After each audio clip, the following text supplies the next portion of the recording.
ಇಲ್ಲಿ ವಿಶೇಷವಾಗಿ ಸ್ವಾಮಿಗೆ ಹೂವನ್ನು ಕೇಳ್ತಾರೆ. ಏನೇ ಒಂದು ಹರಕೆ ಇದ್ರು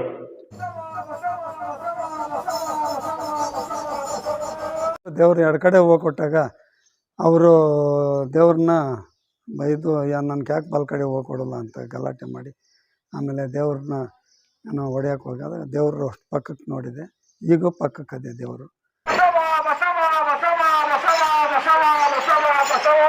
ಇದು ತಳ ಹಿಂಗಡಿಸ್ಬೇಕು, ಬಸವಣ್ಣ ಚಿಕ್ಕದದೆ ಇನ್ನೂ ದೊಡ್ಡದು ಮಾಡ್ಸೋಣ ಅಂತೇಳಿ ಮಾಡಿದರೆ ಎಷ್ಟು ತೆಗೆದ್ರೂ ತಳ ಸಿಕ್ಕಿಲ್ಲ.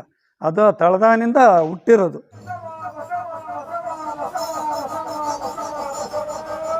ನಮಸ್ಕಾರ ವೀಕ್ಷಕರೇ, ಜೈ ವೀರಭದ್ರೇಶ್ವರ.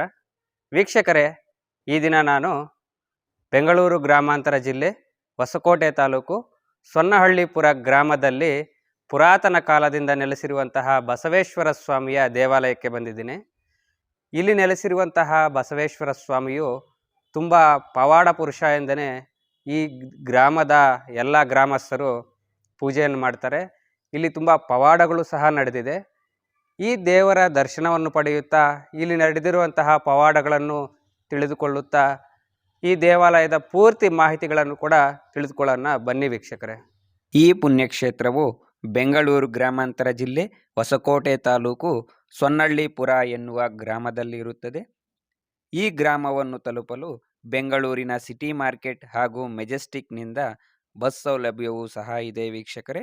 ಈ ಗ್ರಾಮವು ಹೊಸಕೋಟೆಯಿಂದ 10 ಕಿಲೋಮೀಟರ್, ದೇವನಹಳ್ಳಿಯಿಂದ 17 ಕಿಲೋಮೀಟರ್, ಬೆಂಗಳೂರು ನಗರದಿಂದ 34 ಕಿಲೋಮೀಟರ್ ಹಾಗೂ ದೇವನಹಳ್ಳಿಯಿಂದ ಹೊಸಕೋಟೆಗೆ ಹೋಗುವ ಮಾರ್ಗ ಮಧ್ಯದಲ್ಲಿರುವಂತಹ ಹಸಿಗಾಳ ಎನ್ನುವ ಗ್ರಾಮದ ಬಸ್ ನಿಲ್ದಾಣದಿಂದ 2 ಕಿಲೋಮೀಟರ್ ದೂರದಲ್ಲಿದೆ. ಇಲ್ಲಿರುವ ಬಸವೇಶ್ವರ ಸ್ವಾಮಿಯವರು ಈ ಗ್ರಾಮದ ಆರಾಧ್ಯ ದೇವರಾಗಿ ಬೇಡಿ ಬಂದಂತಹ ಭಕ್ತರ ಇಷ್ಟಾರ್ಥಗಳನ್ನು ತೀರಿಸುತ್ತಾ ಈ ಗ್ರಾಮದಲ್ಲಿ ನೆಲೆಸಿರುವಂತಹ ಉದ್ಭವ ಮೂರ್ತಿ ಎಂದು ನಾವು ಹೇಳಬಹುದು ವೀಕ್ಷಕರೇ. ಇಲ್ಲಿ ಸ್ವಾಮಿಯವರಿಗೆ ಪ್ರತಿನಿತ್ಯವೂ ಪೂಜಾ ಕೈಂಕರ್ಯಗಳನ್ನು ನಡೆಸಲಿದ್ದು ಪ್ರತಿ ಸೋಮವಾರವೂ ವಿಶೇಷ ಪೂಜೆಗಳನ್ನು ಮಾಡುತ್ತಾರೆ. ಈ ಕ್ಷೇತ್ರದಲ್ಲಿ ನೆಲೆಸಿರುವಂತಹ ಪವಾಡ ಪುರುಷ ಶ್ರೀ ಬಸವೇಶ್ವರ ಸ್ವಾಮಿಯವರ ದರ್ಶನವನ್ನು ಪಡೆಯೋಣ ಬನ್ನಿ ವೀಕ್ಷಕರೇ.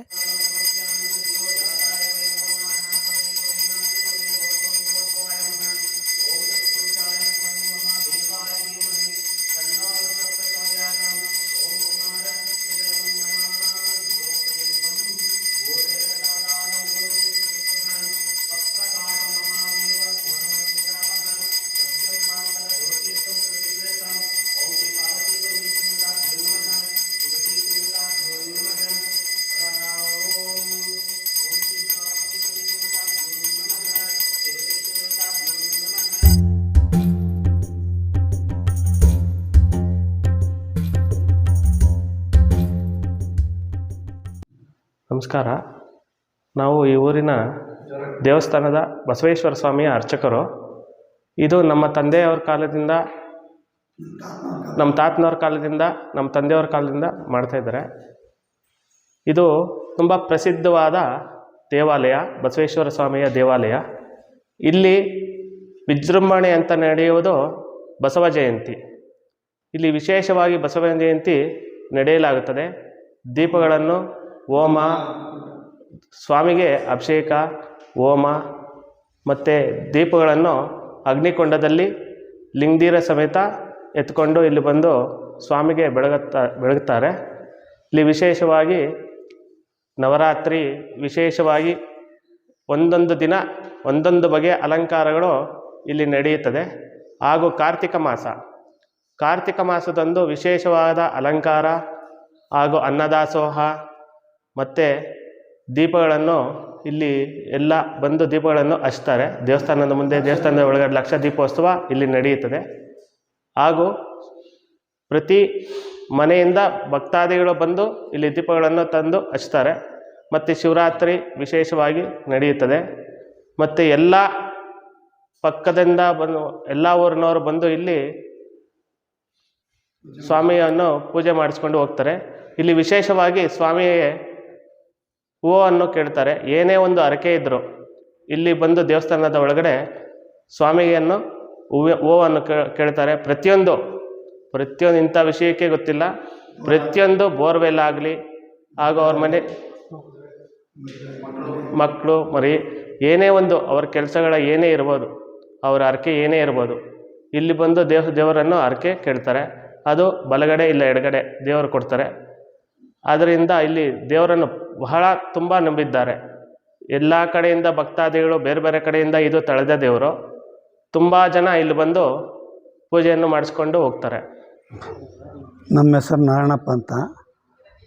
ನಾವು ಈ ಊರಿನ ಭಕ್ತರು ಅಷ್ಟೇ.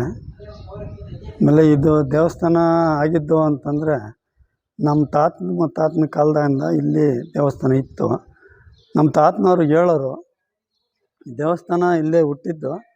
ಆವಾಗ ದೊಡ್ಡೇಗೌಡರು ಅಂತಂದೇಳಿ ಗೌಡ್ರಿದ್ರು. ಆ ಗೌಡರು ಈ ದೇವರು ಇಲ್ಲಿ ನೋಡಿ ಆಮೇಲೆ ಇಲ್ಲೊಂದು ದೇವಸ್ಥಾನ ಅವರೇ ಕಟ್ಟಿದರು, ದೊಡ್ಡೇಗೌಡರು ಅಂತ. ಅವರು ಕುದುರೆ ಮೇಲೆ ಓದ್ತಾಯಿದ್ರು. ಅವರು ಎಲ್ಲ ಒಂಥರ ಪಾಳೆಗಾರರಂಗೆ ಎಲ್ಲ ನಡೆಸ್ತಾಯಿದ್ರು. ಒಂದು ಸಲ ಅವರು ಕುದುರೆ ಮೇಲೆ ಹೋಗೋವಾಗ ಅವರು ಒಂದಿನ ದೇವ್ರನ್ನ ಪ್ರಸಾದ ಕೇಳಿದರು. ದೇವ್ರು ಎಡಗಡೆ ಹೋಗ್ಕೊಟ್ಟಾಗ ಅವರು ದೇವ್ರನ್ನ ಬೈದು ನನಗೆ ಯಾಕೆ ಬಲಗಡೆ ಹೋಗ್ಕೊಡಲ್ಲ ಅಂತ ಗಲಾಟೆ ಮಾಡಿ ಆಮೇಲೆ ದೇವ್ರನ್ನ ಹೊಡೆಯೋಕೆ ಹೋದಾಗ ದೇವರು ಅಷ್ಟು ಪಕ್ಕಕ್ಕೆ ನೋಡಿದೆ. ಈಗೂ ಪಕ್ಕಕ್ಕೆ ಅದೇ ದೇವರು, ಅದು ಹೇಳ್ತಾರೆ ಎಲ್ಲರೂ. ಆಮೇಲೆ ಅವತ್ತೇ ಅವ್ರನ್ನ ಕೊಂದಾಕಿದ್ರು, ಒಳ್ಳೆಗಾರನ್ನ. ಆಮೇಲೆ ದೇವಸ್ಥಾನ ಅವ್ರ ಮನೆ ತಂದವರೇ ನಡೆಸ್ಕೊಂಬಂದರು. ಆಮೇಲೆ ಈಗ ಈ ಅರ್ಚಕರವರೆಲ್ಲ ಇವ್ರನ್ನ ಒಂದಷ್ಟು ಜಮೀನು ದಾನ ಕೊಟ್ಟು ಇವ್ರನ್ನ ಅರ್ಚಕರಾಗಿ ತಂದು ಇಲ್ಲಿ ಮಡ್ಕೊಂಡ್ರು. ಇವರು ಅವತ್ತಿನಿಂದ ಇವತ್ತು ಗಂಟನೂ ಪೂಜೆ ಮಾಡ್ತಾವ್ರೆ. ಆಮೇಲೆ ಈ ದೇವಸ್ಥಾನ ಇತ್ತು, ಅವ್ರು ಕಟ್ಟಿದ ದೇವಸ್ಥಾನ ಅದು ಹಳೇದಾಯಿತು ಅಂತಂದೇಳಿ ಹೊಸ ದೇವಸ್ಥಾನ ಕಟ್ಟಕ್ಕೆ ಹಿಡಿದು ಊರೆಲ್ಲರೂ ಸೇರಿ ಮುನ್ನಜ್ಜೇಗೌಡರು ಅಂತ ಗೌಡ್ರಿದ್ದರು. ಆ ಗೌಡರು ಎಲ್ಲನೂ ನಿಂತ್ಕೊಂಡು ಊರ ಹತ್ರ ಎಲ್ಲ ಹೊಲಗಳು ಕೊಯ್ಸಿ ಅದ್ರ ದುಡ್ಡೆಲ್ಲ ಕನೆಕ್ಷನ್ ಮಾಡಿ ದೇವಸ್ಥಾನ ಕಟ್ಟಿದ್ರು. ಏನೂ ಕೆಲಸ ಇಲ್ದಿರ, ಏನೋ ಒಂದು ಮಿಷಿನ್ ತರ್ದಿರ, ಒಂದು ಎಲ್ಲ ಕೈ ಕೆಲಸದಾಗೇ ಈ ದೇವಸ್ಥಾನನ ಕಟ್ಟಿದರು. ಎಲ್ಲ ಕೈ ಕೆಲಸದಾಗೆ ಮಾಡಿದ್ದು. ಒಂದು ಧೂಲ ಎತ್ತಕ್ಕಾಗಲಿ, ಒಂದು ಏನೇ ಮಾಡ್ಬೇಕಾಗಲಿ ಯಾರೂ ಏನು ಬಂದಿಲ್ಲ, ಒಂದು ಸ್ಕ್ರೈನ್ ತಂದಿರಲಿಲ್ಲ, ಏನಿಲ್ಲ. ಎಲ್ಲ ಕೈನಾಗಿ ಎತ್ತು ಮಡಗಿ ಊರೆಲ್ಲರೂ ಸೇರಿ ದೇವಸ್ಥಾನ ಕಟ್ಟಿದರು. ದೇವಸ್ಥಾನ ಕಟ್ಟಿದ್ದಾದಮೇಲೆ ಈ ದೇವಸ್ಥಾನ ಒಂದಷ್ಟು ದಿನ ಇದ್ದಂಗೆ ಊರಾಗ ರಾಜಕೀಯ ಬೆಳೆದು ಒಂದು 8 ವರ್ಷ ದೇವ್ರ ಪೂಜೆ ನಿಂತಾಯಿತು. ದೇವ್ರ ಪೂಜೆ ನಿಂತಾದಾಗ ಹಿಂಗೆ ಇತ್ತು. ನಾನು ಏನೋ ಒಂದು ಭಕ್ತಿ ಅಷ್ಟೇ, ಸೋಮವಾರ ಬಂದು ಕಡ್ಡಿ ಅಂಟಿಸ್ತಾಯಿದ್ದೆ. ಆ ದೇವ್ರ ಹುಲ್ಲು ಸುತ್ತಿತ್ತು. ಈ ಕಡ್ಡಿ ಅಂಟಿಸ್ತಾ ಇದ್ದಾಗ ಅದು ಅಂಟ್ಕೊಂಡು ಹುರಿದೋಗಿ ಎಲ್ಲ ಬೆಂದೋಗಿ ಇದಾಯಿತು. ಆವಾಗ ಎಲ್ಲರೂ ಸೇರಿ ದೇವಸ್ಥಾನ ಪ್ರತಿಷ್ಠಾಪನೆ ಮಾಡಿಸ್ಬೇಕು ಅಂತೇಳಿ ಚೆನ್ನಾಗಿ ಮಾಡಿ ಚೆನ್ನಾಗಿ ದೇವಸ್ಥಾನ ಮಾಡಿ ಪ್ರತಿಷ್ಠಾಪನೆ ಮಾಡಿದರು. ಆಮೇಲೆ ಶಿಖರ ಕಟ್ಟಿಸಿದ್ರು. ಆಮೇಲೆ ಇದೆಲ್ಲನೂ ಚೆನ್ನಾಗಿಲ್ಲ ಅಂತೇಳಿ ಎಲ್ಲ ಅಂದ್ಬಿಟ್ಟು ಸುತ್ತು ದೇವ್ರುಗಳು ಮಾಡಿಸಿದ್ರು. ಮುಂದ್ಗಡೆ ಮಂಟಪಗಳಿದ್ವು, ಭಾಳ ಮಂಟಪಗಳಂಗೆ. ಆ ಮಂಟಪಗಳೆಲ್ಲ ತೆಗೆದುಬಿಟ್ಟು ಈಗ ಈ ಥರ ಬೇಕಾದಷ್ಟು ಚೆನ್ನಾಗಿ ಇದು ಮಾಡ್ಸ್ಯಾರ. ಅವ್ರ ಶಕ್ತಾನುಸಾರ ಹೋಗಿ ಎಲ್ಲ ಮಾಡ್ಸ್ಯಾರೆ. ನಾವು ಇಲ್ಲಿ ಬಸವಣ್ಣ ಒಂದಿತ್ತು, ಬಸವಣ್ಣ ಒಂದಿದ್ದರೆ ಬಸವಣ್ಣ ಇದ್ದಿತ್ತಾಗ ನಂದಿ ಇದ್ದಿತ್ತಾಗ ಈಶ್ವರನೂ ಇರಬೇಕು ಅನ್ನೋದೊಂದು ಯಾರೋ ಗುರುಗಳು ಹೇಳಿದರು. ಅದಕ್ಕೋಸ್ಕರಾಗಿ ಆ ಬಸವಣ್ಣ ಮೇಲೇ ಮುಂದ್ಗಡೆ ಮಾಡ್ಸೋಕ್ಕಾಗಲ್ಲ ಅಂತೇಳಿ ಬಸವಣ್ಣ ಮೇಲೇ ಒಂದು ಈಶ್ವರನ ಲಿಂಗ ಪ್ರತಿಷ್ಠೆ ಮಾಡಿಸಿರಿ. ದೇವರು ಒಳ್ಳೇದಾಯಿತು ಎಲ್ಲರಿಗೂ. ದೇವರು ಊರಾಗೆಲ್ಲರನ್ನು ಚೆನ್ನಾಗಿ ನೋಡ್ತಾವನೆ. ಇದೊಂದು ಇದಾಯಿತು. ಆಮೇಲೆ ಈ ನವಗ್ರಹಗಳಿಲ್ಲ ಅಂತಂತಂದೇಳಿ ಹೇಳಿ ಅಂದರು. ಆದ್ರೂ ಈ ಸ್ವಾಮಿಗಳನ್ನ ಕರ್ಕೊಂಡೋಗಿ ಈ ಪೂಜಾರನ್ನ ಕರ್ಕೊಂಡೋಗಿ ನವಗ್ರಹಗಳು ಮಾಡಿಸ್ಕೊಂಬಂದು ಇದನ್ನು ಸ್ಥಾಪನೆ ಮಾಡಿದರೆ ಇಷ್ಟೆಲ್ಲ ಆಗಿದೆ ಸ್ವಾಮಿ. ಇವಾಗ ಚೆನ್ನಾಗಿ ದೇವಸ್ಥಾನ ನಡೀತಾ ಇದೆ. ಬಸವ ಜಯಂತಿ ವರ್ಷಕ್ಕೊಂದು ಸತಿ ಬಸವ ಜಯಂತಿ ಮಾಡ್ತೀರಿ. ಅಗ್ನಿಕೊಂಡ ಹಾಕ್ತೀರಿ, ಲಿಂಗದೇವ್ರು ಕರೆಸ್ತೀರಿ, ಕೋಲ್ಕಾರನ್ನ ಕರೆಸ್ತೀರಿ ಎಲ್ಲನೂ. ಆಮೇಲೆ ನಂದಿ ಧ್ವಜಗಳು ಕರೆಸ್ತೀರಿ.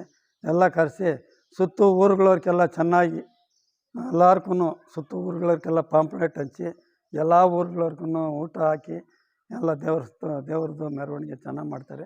ಆಮೇಲೆ ಊರೆಲ್ಲರೂ ಆರತಿಗಳು ಮಾಡ್ತಾರೆ. ಆ ಅಗ್ನಿಗೊಂಡದಾಗೆ ಎಲ್ಲರೂ ಆರತಿಗಳು ಎತ್ಕೊಂಡು ಅಗ್ನಿಗೊಂಡದಾಗೆ ಬರ್ತಾರೆ. ಎಲ್ಲರಿಗೂ ದೇವ್ರು ಒಳ್ಳೇದು ಮಾಡ್ಯಾನೆ. ಎಲ್ಲ ದೇವ್ರು ನಂಬ್ಯವ್ರೆ. ಈ ದೇವರು ಎಷ್ಟು ನಂಬಿದರೆ ಅಷ್ಟು ಒಳ್ಳೇದು ಮಾಡ್ಯಾನೆ. ಎಷ್ಟು ದೇವ್ರು ನಂಬದಿರಿದ್ದವ್ರಿಗೆ ಅಷ್ಟೇ ಕೆಟ್ಟದ್ದು ಆಗಿದೆ. ಅದೆಲ್ಲನೂ ಒಂದು ಹಿಸ್ಟ್ರಿ ಆಗಿದೆ. ಅದರಿಂದ ನಮ್ಮೂರು ದೇವಸ್ಥಾನ ಅಂತಂತಂದರೆ ಹೆಸರುವಾಸಿಯಾಗಿದೆ ಚೆನ್ನಾಗಿ. ಇಷ್ಟಾಗಿದೆ ಸ್ವಾಮಿ. ಇನ್ನೂ ಚೆನ್ನಾಗಿ ಇನ್ನೂ ಮುಂದಕ್ಕೆ ಹೋಗುತ್ತದ. ಈಗ ಇನ್ನೂ ನೋಡಿ ಇಲ್ಲಿ ಸ್ವಲ್ಪ ಜಾಗ ಇತ್ತು, ಅದನ್ನು ತಗೊಂಡವ್ರೆ, ಇದನ್ನು ಕಟ್ಟಿಸ್ತಾರೆ. ಎಲ್ಲ ಮಾಡ್ತಾವ್ರೆ. ಇದನ್ನೆಲ್ಲ ಕಟ್ಸವ್ರೆ. ಈಗ ದೇವಸ್ಥಾನ ದಿನನಿತ್ಯ ಪೂಜೆ, ಸೋಮವಾರ ಅಭಿಷೇಕ ಪೂಜೆ ನಡೀತಾ ಇರ್ತದೆ. ಅಭಿಷೇಕ ಪೂಜೆ ನಡೀತಾ ಇರ್ತದೆ. ಹಿಂಗೆಲ್ಲ ನಡೀತಾ ಇದೆ ಸ್ವಾಮಿ. ಇವಾಗ ಇಷ್ಟಾಗಿದೆ ಸ್ವಾಮಿ. ಇದು ಈ ನಾವು ಅದು ಈ ಬಸವಣ್ಣ ಸುಟ್ಟೋಯ್ತಲ್ಲ, ನಾವು ಕಡ್ಡಿ ಅಂಟಿಸಿ, ಆಗ ಊರೆಲ್ಲರೂ ಸೇರಿ ಪ್ರತಿಷ್ಠೆ ಮಾಡೋಕ್ಕೆ ಹಿಡ್ದು ಅದನ್ನು ಎಷ್ಟುದ್ದದೆ ಒಳಕ್ಕೆ ತನ್ನ ಸುಟ್ಟೋಗ್ಬಿಟ್ಟಿದೆ, ಬೇರೆ ಬಸವಣ್ಣ ತಂದು ಮಡ್ಗನ ಅಂತಂದೇಳಿ ಅದನ್ನು ಮಾಡ್ಸೋಣ ಅಂಥೇಳಿ ಊರೆಲ್ಲ ಪ್ರಯತ್ನಪಟ್ಟು ಅದನ್ನು ಹಳ್ಳ ಆಗಿದ್ರಿ. ಸುಮಾರು 6 ಅಡಿ ಹಳ್ಳ ಆಗಿದ್ರಿ. ಮುದ್ದಾಗಿದ್ರಿ. ನಾನೇ ಆಗದಿದ್ದು. ಎಷ್ಟಾಗಿದ್ರೂ ತಳ ಸಿಕ್ಕಿಲ್ಲ. ಆವಾಗಿಲ್ಲ, ಇದು ತಳದಾನಿಂದ ಹುಟ್ಟಿರೋ ದೇವರು ಅಂತಂದ್ಬಿಟ್ಟು ಆವಾಗ ಅದನ್ನು ಹಂಗೆ ಮುಚ್ಚಿಬಿಟ್ಟು ಹಂಗೆ ಬಿಟ್ಬಿಟ್ಟಿದ್ರಿ. ಹಂಗೆ ಪ್ರತಿಷ್ಠೆ ಮಾಡಿದಿರಿ. ಬಸವಣ್ಣ ಪ್ರತಿಷ್ಠೆ ಮಾಡಿದ್ದು ಆದಮೇಲೆ ತಿರುಗಿ ಈಶ್ವರನು ಪ್ರತಿಷ್ಠೆ ಮಾಡಿದ್ರಿ. ಇವಾಗೆಲ್ಲ ಚೆನ್ನಾಗಿ ನಡೀತಾ ಇದೆ ಸ್ವಾಮಿ. ಇದು ನಾವು ನೋಡಿರೋದು. ನಾನು ಅಗದು, ನಾನು ನನ್ನ ಜೊತೆಗೆ ಇನ್ನೂ ಒಂದಿಬ್ಬರು ಅಗದು ತಳ ಹಿಂಗಡಿಸ್ಬೇಕು, ಬಸವಣ್ಣ ಚಿಕ್ಕದದೆ ಇನ್ನೂ ದೊಡ್ಡದು ಮಾಡ್ಸೋಣ ಅಂತೇಳಿ ಮಾಡಿದರೆ ಎಷ್ಟುದ್ದಾಗಿದ್ರೂ ತಳ ಸಿಕ್ಕಿಲ್ಲ. ಅದು ತಳದಾನಿಂದ ಹುಟ್ಟಿರೋದು. ಅದರಿಂದ ಅದನ್ನ ಅಷ್ಟಕ್ಕೆ ಬಿಟ್ಟು ಮಾಡಿರೋದು. ಇದು ನಮ್ಮೂರು ಸೆಂಟ್ರಾಗ ದೇವರು ಹುಟ್ಟಿ ನಮ್ಮೂರಿಗೆಲ್ಲ ಕಾಪಾಡ್ತಾ ಇರೋಂಥ ದೇವರು, ನಮ್ಮೂರಿಗೆಲ್ಲ ಕಾಪಾಡ್ತಾ ಇರೋಂಥ ದೇವರು. ಇದು ಇಲ್ಲೇ ಹುಟ್ಟಿರೋಂಥದ್ದು. ಎಲ್ಲರನ್ನೂ ಕಾಪಾಡ್ತಾ ಇರೋಂಥ ಶಿವನು. ಒಳ್ಳೆಯದಾಗಲಿ ಸ್ವಾಮಿ. ಓಂ ನಮಃ ಶಿವಾಯ. ಈ ಪುಣ್ಯಕ್ಷೇತ್ರದಲ್ಲಿ ನಮಗೆ ವಿಡಿಯೋ ಮಾಡಲು ಸಹಕಾರ ಮಾಡಿಕೊಟ್ಟಂತಹ ಈ ಸೊನ್ನಳ್ಳಿಪುರ ಗ್ರಾಮಸ್ಥರಿಗೆ ಮತ್ತು ಸ್ವಾಮಿಯವರ ಭಕ್ತರಿಗೆ ನಮ್ಮ ಯೂಟ್ಯೂಬ್ ಚಾನಲ್ ಕಡೆಯಿಂದ ಹೃದಯಪೂರ್ವಕ ಧನ್ಯವಾದಗಳನ್ನು ಹೇಳುತ್ತೇವೆ ವೀಕ್ಷಕರೇ. ಈ ವಿಡಿಯೋ ಡಿಸ್ಕ್ರಿಪ್ಷನ್ನಲ್ಲಿ ಈ ದೇವಾಲಯವನ್ನು ತಲುಪಲು ಗೂಗಲ್ ರೂಟ್ ಮ್ಯಾಪ್ ಲಿಂಕನ್ನು ಕೊಟ್ಟಿರುತ್ತೇನೆ. ಪ್ರತಿಯೊಬ್ಬರೂ ಕುಟುಂಬದ ಸಮೇತವಾಗಿ ಬಂದು ಸ್ವಾಮಿಯ ದರ್ಶನವನ್ನು ಪಡೆದು ಸ್ವಾಮಿಯ ಕೃಪಾ ಕಟಾಕ್ಷಕ್ಕೆ ಪಾತ್ರರಾಗಬೇಕೆಂದು ತಮ್ಮಲ್ಲಿ ಕೋರಿಕೊಳ್ಳುತ್ತೇನೆ ವೀಕ್ಷಕರೇ. ಈ ಗ್ರಾಮದ ಆರಾಧ್ಯ ದೇವರಾದಂತಹ ಪವಾಡ ಪುರುಷ ಶ್ರೀ ಬಸವೇಶ್ವರ ಸ್ವಾಮಿಯ ದೇವಾಲಯದ ಈ ನಮ್ಮ ವಿಡಿಯೋ ನಿಮಗೆ ಇಷ್ಟವಾದರೆ ಲೈಕ್ ಮಾಡಿ, ಶೇರ್ ಮಾಡಿ, ಕಾಮೆಂಟ್ ಮಾಡಿ. ನಮ್ಮ ಗುರುವೀರಭದ್ರೇಶ್ವರ ಯೂಟ್ಯೂಬ್ ಚಾನಲನ್ನು ಸಬ್ಸ್ಕ್ರೈಬ್ ಮಾಡಿ, ಬೆಲ್ ಐಕನನ್ನು ಕ್ಲಿಕ್ ಮಾಡಿ. ಜೈ ವೀರಭದ್ರೇಶ್ವರ.